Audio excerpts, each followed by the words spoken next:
So for this experiment, I'm interested how well these ultra cheap RGB LED strips handle water. I want to see first if they actually care, if they take more current, if they die, or what happens.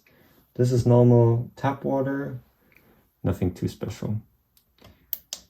I have it at 12 volts as it's rated for that. This is really a dodgy connection, but it works. So now we take roughly 0.5 watts. And I wanted that one of these transistors, or rather like resistors or something, is underwater. And I didn't waterproof it at all. So it should be interesting. We can already see the power rising a little bit because it's an LED strip and it gets warm. So let's just fill it up a little bit. That should be more than enough. And for now still works. I'm actually going to leave it, if it doesn't die, for several days, just so I can see if something happens. And you can see it's not clean water, there are a lot of particles inside. So the resistance should be relatively high.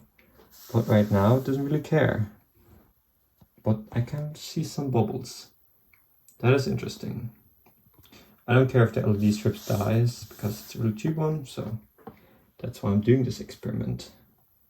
Just so I can see what happens. And this looks interesting. This looks really interesting.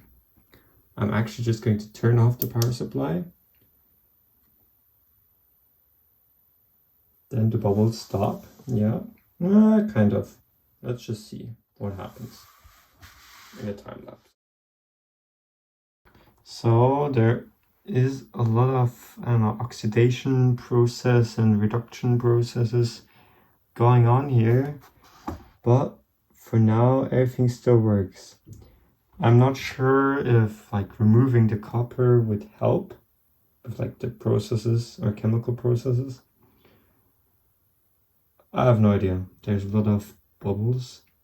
This is not a good idea, but I'm still going to leave it a little bit and see you tomorrow. So that's what it looks like after around 2 hours on in water, and also 24 hours just off in water. Now it takes a little bit less energy. So before it took around 5 watts, now it takes 4.3 watts, both at 12 volts. So the process that happened at these LED strips and also at the corner, directly at the copper, is I think an oxidation reaction of the copper with the water, of course, with the water ions. So basically just rust forming at the copper, which will eventually break down the connection inside of the LED strip and therefore would probably kill the LEDs, which are in the line of the LED strip.